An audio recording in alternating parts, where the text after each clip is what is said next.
নমস্কার আমার খুদে বন্ধুরা, তোমরা কেমন আছো? আশা করি ভালো আছো। আমি অভিজিৎ বিশ্বাস, স্কুল টপারের একজন সদস্য। আজকে চলে এসেছি নতুন একটা ভিডিও নিয়ে, যেখানে আমরা আলোচনা করব কিভাবে আমরা একটা নতুন রাইটিং লেখা শিখবো।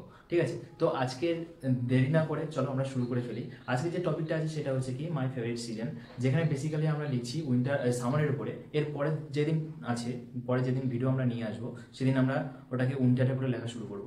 ঠিক আছে, তো আমি অ্যাকচুয়ালি প্যারাগ্রাফগুলোর মধ্যে লাইনগুলো কমন করার চেষ্টা করছি, যাতে করে তোমাদের বেশি মুখস্থ না করতে হয়। কয়েকটা লাইন কমনের উপরে বেস করে আমরা ওটাকে কম্পালসারি রাখতে পারি। ঠিক আছে, প্রতিটা প্যারাগ্রাফে আমরা যেন ওটাকে কম্পালসারি রাখতে পারি, সেই কথা মাথায় রেখে আমি আজকে এই প্যারাগ্রাফটা নিয়ে এসেছি। এটা অ্যাকচুয়ালি তিনখানা রাইটিংয়ের কম্বিনেশনে আমরা করতে পারি। প্রথমত হচ্ছে কি মাই সিজন, যেটা আমরা লিখছি যদি তোমাদের পরীক্ষায় দিয়ে দেয় যে সামার সম্পর্কে লেখো, সামার সম্পর্কে একটা প্যারাগ্রাফ লেখো, তো আমি আজকে যা লিখবো সেটা হবে মাই সিজন। মাই ফেভারিট সিজন বললে এই একই লেখা তুমি লিখতে পারো। আর মাই ফেভারিট সিজন যদি আমার উইন্টার আসে, তাহলে আমরা এর থেকে 3-4টে লাইন আমরা নিতে পারবো। ঠিক আছে, 4খানা লাইন নিয়ে আমরা বাদবাকি কয়েকটা, যেহেতু বিষয়টা আলাদা সেহেতু আমাদের কয়েকটা লাইন বাদ দিতে হবে, কিন্তু আমি রেখেছি 4টে লাইন পুরো কমন, যেখানে তোমরা এই 3টে কেসে মাই ফেভারিট সিজন যদি বলে সামার আর যদি বলে উইন্টার, এই 3টে কেসে আমরা 4টে লাইন পুরো কমন রাখতে পারবো। ঠিক আছে, তো চলো বেশি দেরি না করে আজকের টপিকটা শুরু করি। আজকের টপিকটা যেটা আছে সেটা কি মাই ফেভারিট সিজন কি হিসেবে আছে সামার। এখানে কয়েকটা পয়েন্ট আমরা ফলো করবো। প্রথম পয়েন্ট হচ্ছে কি ইন্ট্রোডাকশন। ঠিক আছে, ভূমিকা, প্রতিটা রচনায় আমি ভূমিকা দিয়েছি। ঠিক আছে, তারপর ক্যারেক্টারিস্টিক্স, এই যে সিজন, এই সিজনের কি ক্যারেক্টারিস্টিক্স আছে, কি বৈশিষ্ট্য আছে সেটা আমরা দেখবো। তারপর আছে কি কনক্লুশন, উপসংহার আমাকে দিতে হবে। ঠিক আছে, প্রথম লাইনটা আমরা যেটা লিখবো সেটা কি, প্রথম লাইনটা আমরা কি লিখতে পারি, একটা ইন্ট্রোডাকশন, ছোট ইন্ট্রোডাকশন আমরা লিখতে পারি। এই যে ইন্ট্রোডাকশনটা লিখবো আমরা তিনখানা লাইন আমরা মাই ফেভারিট সিজনের মধ্যেও ইনক্লুড করতে পারবো। ঠিক আছে, তাহলে আমরা প্রথমে বলতে হয় যে আমরা যেহেতু সিজন সম্পর্কে লিখছি, তাহলে সিজনটা কি আমাকে সেটা বলতে হবে। তাহলে আমরা কি বলতে পারি, আ সিজন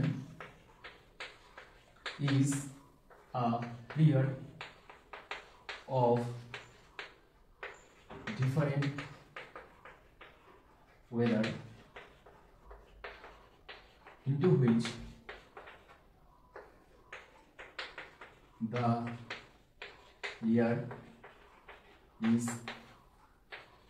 divided.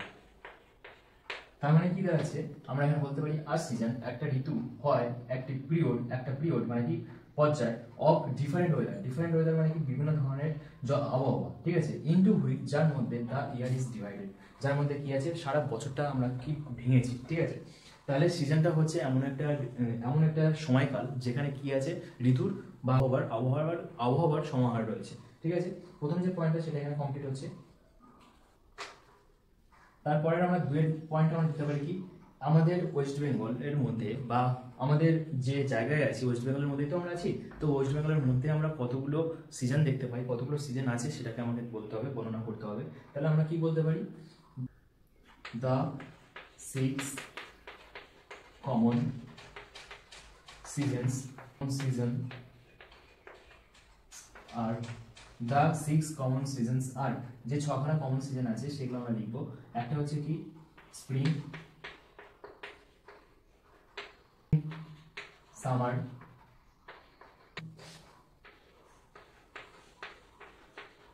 তারপরে আছে আমাদের অটাম, আচ্ছা এগুলো সব ছোট হাতে দাও, সামার, স্প্রিং। ঠিক আছে, তারপরে আছে কি আমার অটাম, UTUMN অটাম। তারপরে আসছে আমাদের প্রি উইন্টার, তারপরে আছে আমাদের কি উইন্টার। তাহলে এর আগে যেহেতু এটা শেষ, তাহলে আমরা কি বলতে পারি অ্যান্ড উইন্টার। ক্লিয়ার হলো? তাহলে দ্য 6 কমন সিজনস আর spring, summer, monsoon, autumn, pre winter and winter. The 6 common seasons, এই যে আমাদের 6খানা ঋতু আছে, কমন ঋতু, সাধারণ যে ঋতু আছে 6খানা, তার মধ্যে প্রথমে আছে কি স্প্রিং কথার অর্থ হচ্ছে কি বসন্ত। ঠিক আছে, স্প্রিং কথার অর্থ হচ্ছে কি বসন্ত।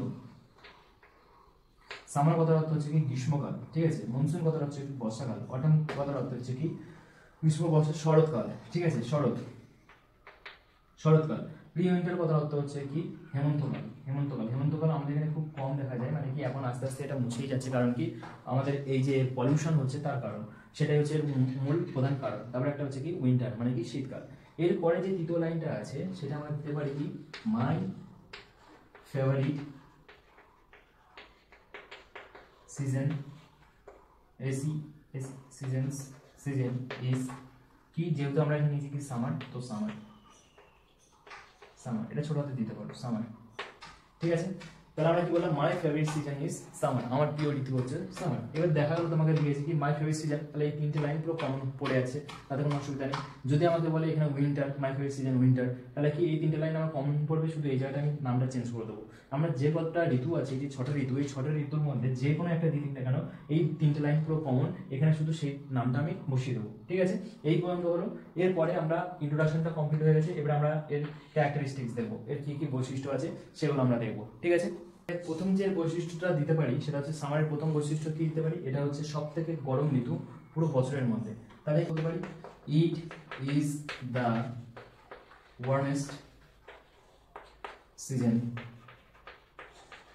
Of the year. এটা হয় কি সব থেকে গরম ঋতু, ওয়ার্মেস্ট মানে কি সব থেকে গরম ঋতু, অফ দ্য ইয়ার মানে কি সারা বছরে। তারপরে যে পয়েন্টটা দিতে পারি সেটা লিখতে পারি কি the sun shines brightly, সূর্যের রোদ, সূর্যের সাইন্স, সাইন, সাইন মানে কি ঝলমল করা। ঠিক আছে, সাইন। তাহলে the sun shines brightly কত অর্থ কি, এটা চকমক করা। ঠিক আছে, চকমক করে কি হবে, ব্রাইটলি, উজ্জ্বল ভাবে। এটা চকমক করে কেমন হবে, উজ্জ্বল ভাবে। ঠিক আছে, the sun shines brightly। আমরা এরপরে এটা লিখতে পারি thunder storms are common natural phenomena। কি বলছি, থান্ডার স্টর্ম মানে কি বজ্র বিদ্যুৎ সমেত ঝড়, যেটাকে বলে ঝড়। ঠিক আছে, থান্ডার স্টর্ম আর কমন, কমন মানে কি সাধারণ, ন্যাচারাল মানে কি প্রাকৃতিক, ফেনোমেনা মানে কি ঘটনা। এটা হচ্ছে কি একটা সাধারণ ঘটনা, কোনটা, থান্ডার স্টর্ম। ঠিক আছে, তারপরে 7 পয়েন্ট আমরা কি লিখতে পারি, this season is best for farming and growing crops. কি বলছে, this season SEASON, this season is best, এই সিজনটা হয় সব থেকে ভালো, ফর ফার্মিং, কিসের জন্য, ফার্মিং এর জন্য, কৃষিকাজের জন্য, FR farming, and growing crops মানে কি, গ্রোয়িং মানে কি উৎপাদন করতে, কি ক্রপস মানে কি শস্য, শস্য উৎপাদনের ক্ষেত্রে খুব ভালো। শস্য মানে কি আমার ধান, পেরি। ঠিক আছে, এইগুলো হচ্ছে এই সিজনে চাষ করা হয়। 8টা আমরা কি বলতে পারি, this season gives us many fruits and flowers। ঠিক আছে, লাইকলি কি বলছি, দিস সিজন এই ঋতু gives us আমাদের দেয় many fruits অনেক ফল and flowers অনেক ফুল, লাইকলি যেমন mango, watermelon, Shimul,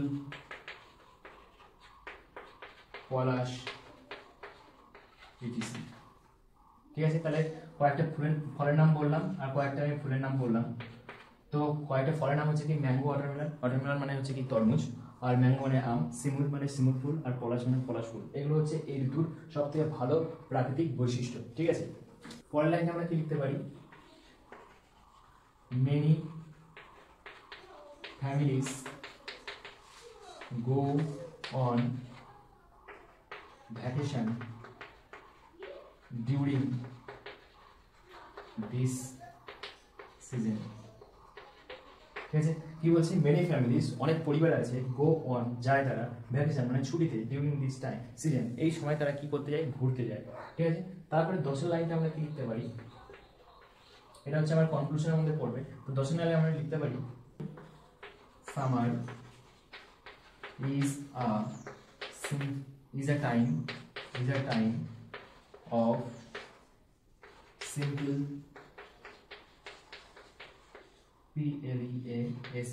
pleasure under the endless sky। মানে কি দাঁড়াবে, বলতে পারি কি সামার ইজ আ, সামার হয় একটি টাইম সময় অফ সিম্পল প্লেজার, সাধারণ মানে খুব অতি সাধারণ, প্লেজার মানে কি আনন্দ, প্লেজার কত অর্থ কি আনন্দ, আনন্দ, আন্ডার মানে কি নিচে, দা এন্ডলেস মানে যার কোনো শেষ নেই, অসীম। আচ্ছা এখানে দিতে পারি কি ব্লু স্কাই, ব্লু স্কাই মানে নীল আকাশের নিচে একটা শান্ত আনন্দের পরিবেশ হচ্ছে কি এই আমার গ্রীষ্মকাল। ঠিক আছে, এইখানে আমাদের 10খানা প্যারা শেষ হচ্ছে, 10খানা লাইন শেষ হচ্ছে, আর এখানে শেষ হচ্ছে কি আমাদের মাই ফেভারিট সিজন কি সামার। এই 10খানা লাইনের প্রথম যে 3টে লাইন লিখেছিলাম সেই লাইনটা আর এই যে 10এর লাইনটা লিখলাম, এটা আমরা 3টে প্যারাগ্রাফে কমন দিতে পারি। ঠিক আছে, এতে কোনো অসুবিধা নেই। তারপরে কি করতাম, মাই ফেভারিট সিজনে ওই 3টে লাইন এটা তুমি যেমন লিখেছি আমি সেটা, এটা তুমি পুরো সম্পূর্ণভাবে ওখানে ইনক্লুড করে দিতে পারো মাই ফেভারিট সিজনে, কোনো অসুবিধা নেই, ফুল মার্কস পেয়ে যাবে। ঠিক আছে, আশা করি ভিডিওটা ভালো লেগেছে। যদি ভালো লাগে থাকে তাহলে তোমার প্রিয়জনের সাথে এটা অবশ্যই শেয়ার করে দিও। তো দেখা হচ্ছে পরের কোনো একটা ভিডিওতে, ততদিন তোমরা সবাই ভালো থেকো, সুস্থ থেকো, নমস্কার।